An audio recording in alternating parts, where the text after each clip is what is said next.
You're listening to the DTF podcast, Down to Fitness, where we turn personal trainers into fitness professionals. We're your hosts, Dayton McPherson and Kyle Radoon.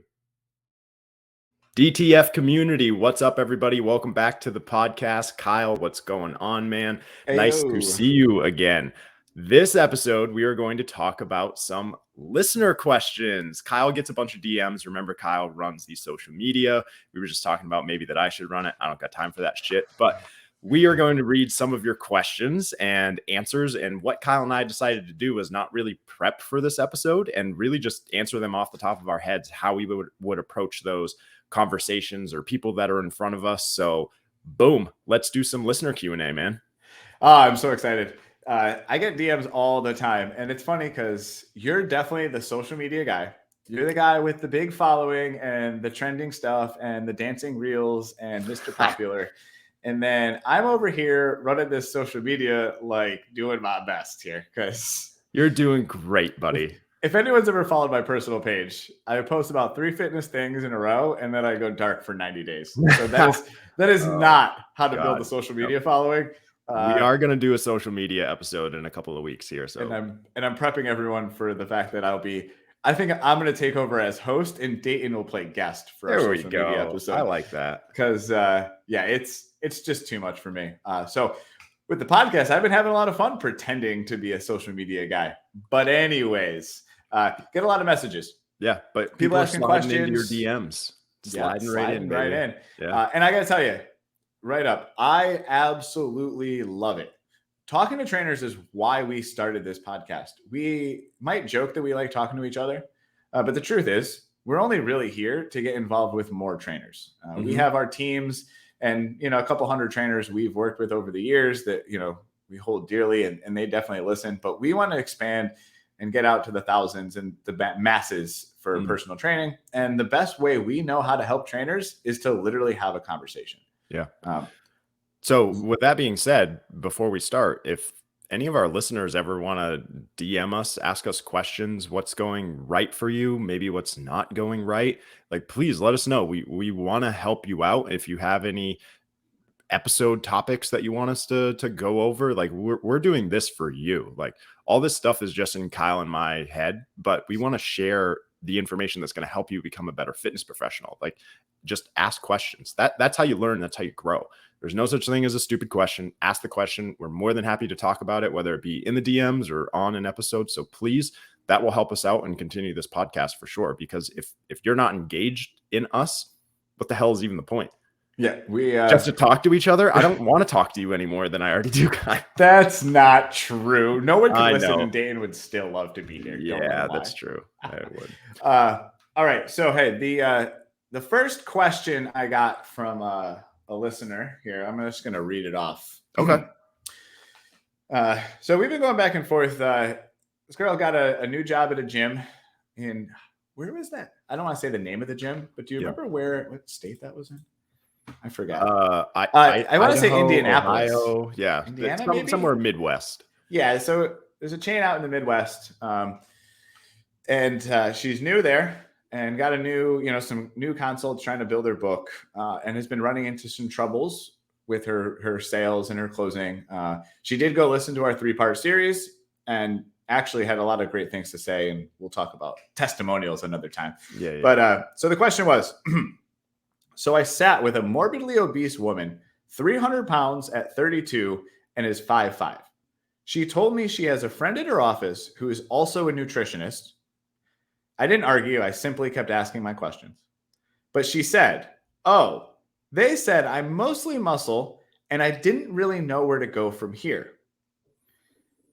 So, what? Okay. And we chatted a little bit. So I got a little more information from her afterwards. Yeah. So she had told this woman that she needed to strength train. She wanted to improve her metabolism. She wanted to get her into a routine exercising. And this woman came back and was like, whoa. I have a nutritionist friend at work. She told me I have plenty of muscle. I don't need to be lifting weights. I'm too big. So right away, what are the first things that pop into your head here? Okay. So first couple of things is, at your facility, do you have anything to strategically measure that? Do you have an Inbody? Do you have some way of doing like a fat analysis? So that would be my first question. If you do, great. If your company spends $10,000 on an InBody, awesome. If they don't, that's fine too. But if you do have an InBody, you can, serve it back on a silver platter. Yeah, you don't have a lot of muscle for your size. People that are obese will have more than, 100% of what they should, their average of muscle, because their body has to support all that extra weight. However, everybody knows that when you're 26 years old is when you start losing muscle mass. So if you are not strength training, of course you'll lose muscle every single day. You're not eating probably enough protein. 90% of the population isn't eating enough protein to maintain that. But I would also challenge this person out on our demo training session for weightlifting. You think you're all muscle. Okay, pick up this 100-pound kettlebell and tell me if it's easy. If it's not easy, I'm proving to you that you don't have a lot of muscle mass. Again, we talk about serving back on a silver platter. You told me this. I proved to you that that's not true. So, and one more thing, and then I'll let you go. And if you have more muscle mass, you're going to be able to lose weight easier. Like, I can eat like shit and not gain weight because I have more muscle mass than the average person. It's going to raise my metabolic rate quite significantly. So she can go out and, eat her cheesecake and cookies and whatever that she wants. But she's going to also be able to burn fat more quickly. And the whole thing about strength training, oh, I don't want to build muscle. Do you want to freaking feel better? Do you want to wake up and not be in pain? Do you want to, get a good night's sleep? Do you not want to have your back and your feet and your knees hurt? Because if you're morbidly obese, I can guarantee that all those things are happening to you. And just with like a generalized 2 to 3 day or 2 to 3 time a week strength training, you're going to feel better. Frustrating. Okay, so frustrating. I would say that stuff not in the tone that I just did. I would use my Dayton voice. So here, let me explain to you. Don't get all pissed off like I just did. Yeah, because we can get pissed off with each other, not in front of the client. Not in front of a potential client. No. So what are your thoughts? You're right away. You mentioned throwing it back in their face, the InBody, and now this person has an InBody. Their chain has InBodies and all their centers. Great. So awesome. And this is a frustrating thing for the company, and so I didn't want to shout them out. They have an InBody, they don't have a printer, and they don't spend the money on the paper. So they spent the $10,000, but they don't have the printer, and they don't have the paper so that you can show it off. They use the app. Now, okay, Dayton's going crazy over here because in his centers, they have an InBody. Putting the sheet of paper down in front of someone, and I can point and show. We've talked about communication styles: visual, audible, kinesthetic. You can see it, you can hear me talk about it, and you get to touch it. And what I like to do, especially on the InBody, if anyone's familiar with an InBody, it's going to give you body fat percentage. But before the body fat percentage, it's going to give you total pounds of body fat, total pounds of muscle, and obviously your total weight. And what it does is it gives you this little graph. We call it the C shape or the D shape. If it's a D, that means you have more fat than anything, more muscle than anything else. If it's a C shape, you don't have enough muscle. Very simple. She shows the sheet. It's got a C. She doesn't have enough muscle. Very simple. On the right side of that sheet, there's a basal metabolic rate. Now, what we know about metabolism is there are a lot of things that affect our metabolism. It's a very confusing. They actually say the metabolism is more intricate than space, like a black hole. So with that said, the only thing we know we have control over with ourselves is how much muscle mass we have. So by having more muscle mass, we increase our metabolism. So when I look over at this metabolism, and I got a 300-pound person that only has a 1,200 calorie baseline rate, that means that if they are sitting around doing absolutely nothing, they burn 1,200 calories. If you, even adding in a couple hundred calories to burn during exercise, if I go to diet and cut their calories down, that means the only way that they can lose weight is getting underneath that 1,300 calorie mark. So you have an option here. You can starve yourself and you can go under 1,000 calories. And anyone that's ever extreme dieted with low amount of calories, let me know how successful you were and how you put the weight back on later.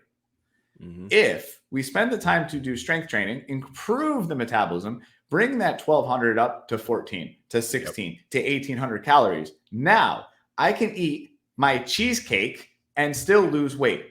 Now, what is easier for you, Dayton? improve your metabolism, have some cheesecake, or starve yourself for weight loss? What do you think is more sustainable in the long term?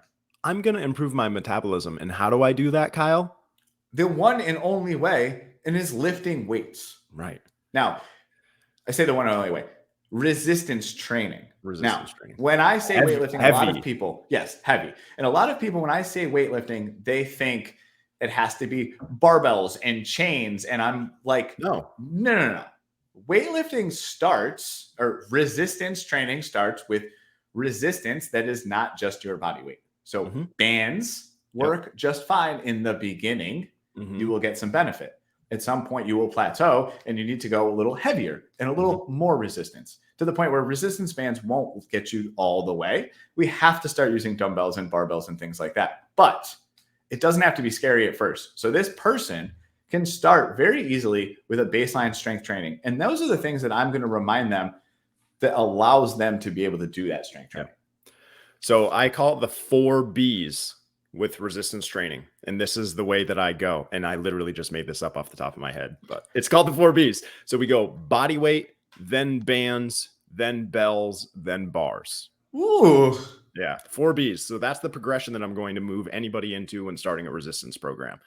And that's not to say that, 4 years down the road, we can't do some body weight stuff. It's not like it goes away once you've progressed, but those are the big 4 that I want people to think about. So bells would be your dumbbells, your kettlebells, things like that. And then your bar would be trap bar, safety squat bar, things like that. So there's something I just made up that I like. The 4 B's. I like that a lot. Here, you want to hear my response?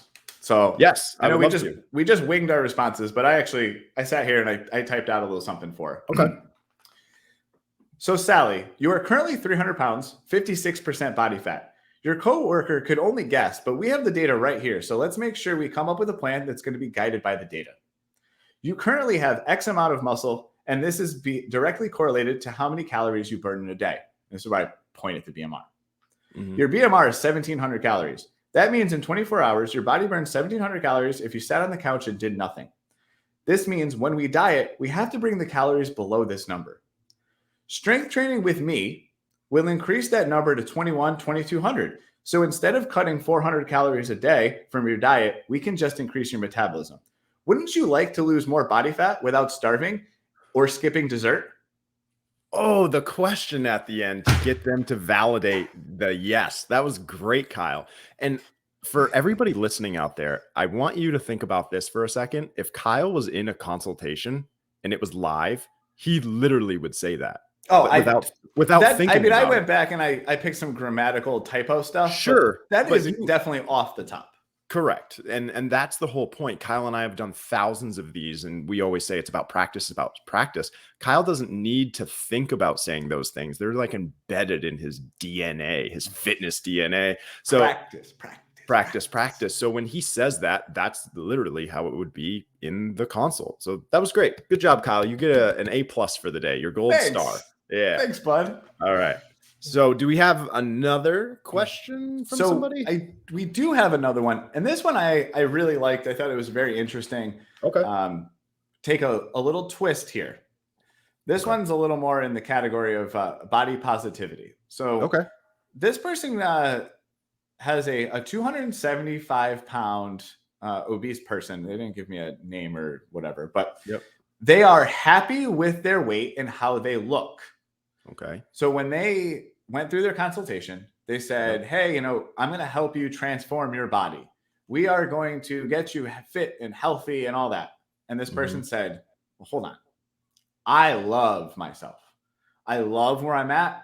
I don't really want to change. All right. Let's see if I can do it off the top of my head. What do we want to call this person? Give me a name.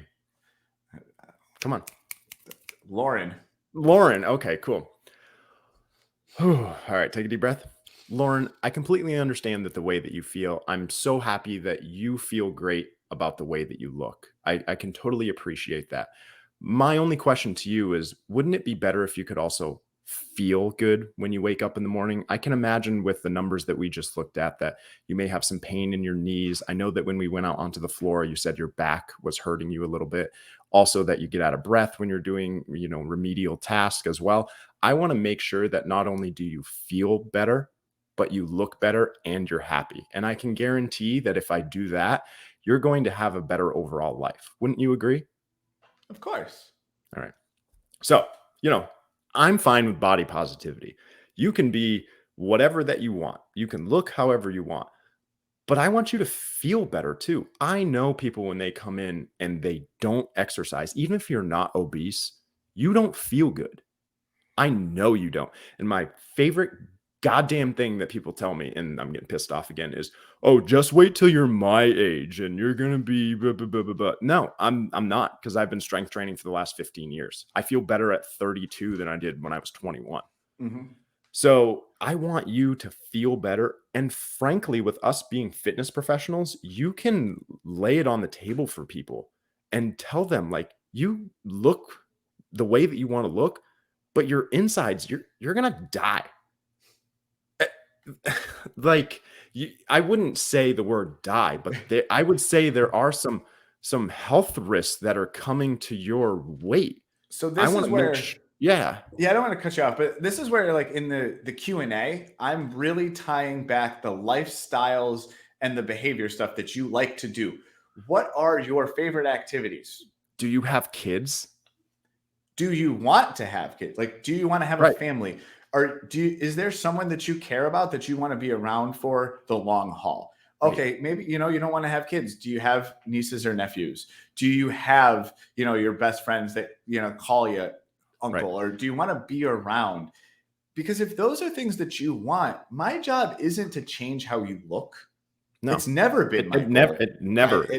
Honestly, I'm not a bodybuilding physique coach. So quite Right. frankly, I don't really care how much body fat you have. I want to see that you come out, like, wake up out of bed every day feeling good. I want Mhm. you to be able to go into work and get through an 8-hour shift on your feet without having back pain or Mhm. knee pain. I want Yep. you to be able to come home, get on the floor, pick up your kids, or crawl around with your dog, Mm. because that makes your life better. I Yep. don't care what pant size you are. I don't care if your arms break out of your sleeves. None of that has ever motivated me to help Me people. neither. So Nope. when you sit there in front of me and say, I'm obese and I love myself, great. Cool. So let's make you healthier so you Right. can love yourself more. Right. And I, not to get in the whole, like, body positivity thing, because that's a whole nother topic. I believe if you truly love yourself, the way you love yourself is to take care of yourself. Mhm. What I've seen is the people that do not like themselves sabotage their health by eating poorly, not exercising, Alcohol, alcohol, not drugs, because they are exercising. masking something. And now I'm not a Yep. therapist. I'm not here Yep. to talk about therapy. Like, those people, I've said this before. If you're a trainer and you truly want to help someone with, like, weight loss that has that, like, someone that's pounding a stash of brownies or the Kit Kat bar underneath their mattress at 3 o'clock in the morning, they need more than you. Mm. Exercise Yep. isn't really what's doing it. Something's underlying that's causing them to be that way. So Yep. when they sit there in front of me and tell me that they love themselves, they don't. Yep. They don't. So there's something they love in the mirror because that's what they're told to. But do they love their everyday life? Do they love the experiences? Do they love the way they interact with people? Do they love their attitude? Because those are the things that we change through exercise. Right. So hang my hat on those Yeah. metrics. Do you love waking up in pain? Do you love having your knees hurt? Like, I've never been 275 pounds, but I've been 235. My knees hurt. I'm Oh, I 5. was 275. So I am 5'5". So just for the record, Are you really? barefoot, I'm like 5'6", maybe. So I'm short. I get it. Thanks. On his Tinder, it says 6'3". Yeah, something like that. Got to round up, right? Yeah. Now I don't even know where I was. Oh, so at my heaviest, my scale didn't work after 275. So I was 275 for a while. Mm. I was 275 and 5'5". Okay. I know exactly what it felt like as a 25-year-old. My back hurt. My joints hurt. Everything, getting in and out of the car sucked. I needed to help myself up. If I dropped my pen on the ground, I would kick it to the wall and lean against the wall so that I can reach down and pick it up. Yeah. You didn't squat down and just pick something up off the floor. So, you're not really happy You Yeah. just I was saying gonna that you're say, happy. and I would argue that you don't love that. So you can love your body, but you don't much love getting around with it. I was also drinking and smoking and doing all the things. So clearly I didn't love myself. And Doing looking back at all the it, it's a stuff. different story, right? Yeah. Yep. Um, I get you. Do we have another Q&A that we wanted to do today? so if we want to do one more, we're at 20 Yeah. minutes, Yeah. so we Yeah. can do one more. Yeah. We'll do one more. So this one is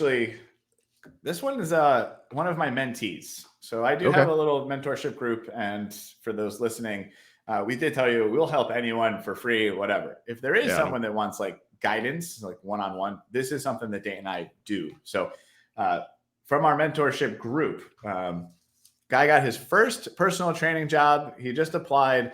They sent him a case study at Sit Up Fitness. All right. Oh God. It took me a second. Good one. Mrs. Jones is 36 years old. She is 20 pounds overweight and her body fat is 27%. Her current weight is 155 and she would like to get down to 135. She is sedentary, wears high heels, sits most of the day. Her last visit to the gym was 5 years ago. We would consider her sedentary. Her goals are to lose weight, decrease body fat, look strong, and increase her flexibility. How would you create value in our program to engage and excite Mrs. Jones to purchase training? What verbiage would you utilize during your presentation, including any necessary objection handling? And the case study is pretty long, but for the sake of today, that's all you really need to know. That just sounds like a normal person to me that we meet with every single time that we do a consultation. There's nothing special about that. That's every single person. Sedentary, like the high heels stood out to me, wants to lose weight, gain strength, and work on flexibility. That is a normal consultation for everybody out there. So what verbiage would I use? Go back and listen to the 3-part series. Like that would be the biggest thing for me, like how to get a new personal training client. There's literally nothing special about that person. That's actually a good consultation. It doesn't say that she's got heart issues or she's got a pacemaker or this or that. Like that's a good client because it encapsulates all the things for a good personal training program. Absolutely. So because it's an entry level, it's a first time trainer gig, right? So this is a case study for a new trainer. Okay. So for us, it's like another day in the park, right? Yeah. Home run. But a lot of these mentees really have never. So he, as of right now, today, has sold $0 in personal training. Okay. So this question, it didn't matter how unique it may have been. Okay. So some of the questions actually, and he listened to the 3-part series. So cool. Awesome. I'm going to throw out some questions that he asked. Great. What motivated you to come in today to inquire about working with a personal trainer? So we're asking that, what created that motivation to get you started today? So, why are you sitting in front of me? Because you're ready to get started with personal. Right. I don't know if this individual actually used the word inquire. I'd get rid of that. Yeah. I'm reading verbatim here. So yeah. So I would say, what made you want to come in and get your fitness journey started today? Was there a particular thing that made you call us up and make this appointment? Why did you step foot through that gym door? That's it. Yep, and get them to talk.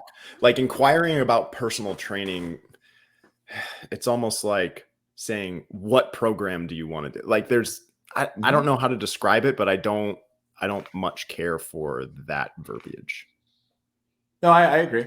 I think the challenging, because I think the easy ones are more challenging. When you have an injury, I get to tie everything back to that painful thing. Yeah. When you only are 20 pounds overweight, you're not that unhealthy. They're sedentary, but they walk around all the time. They're on their feet all day, granted in heels. But I think the hardest thing about some of these is finding almost the basic questions and making them important, because you have to get them to talk more to give you the information that you can kind of latch onto.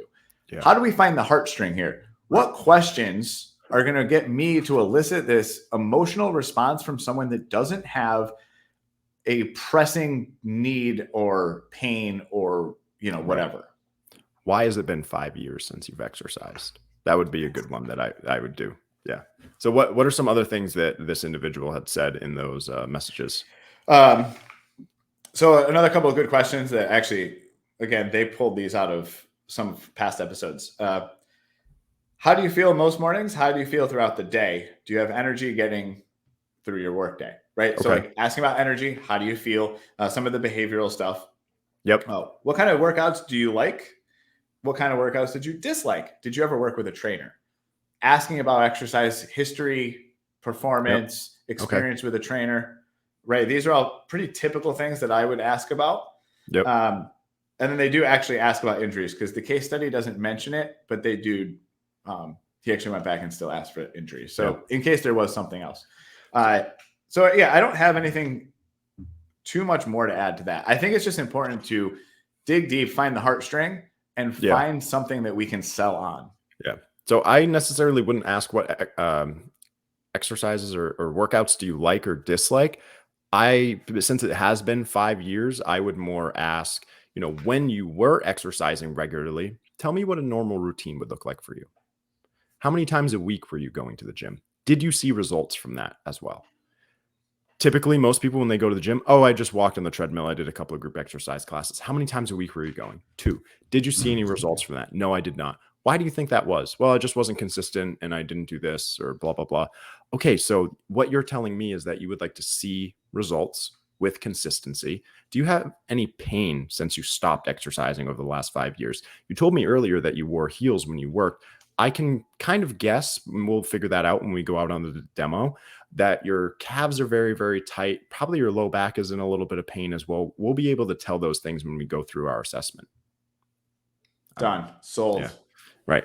And then going out on the floor, you want to work on flexibility. Okay, you're not flexible in your calves. Your low back hurts because you're in calves all the time. It works on the tilt of your hips and hamstrings. We also notice too that when we put our exercises into a circuit, that you are out of breath after doing 2 things. So your cardiovascular is down, you're huffing and puffing as well. You're already starting to feel it in your joints. So that means that there's no oil, synovial fluid in there, and you really have to move a little bit more.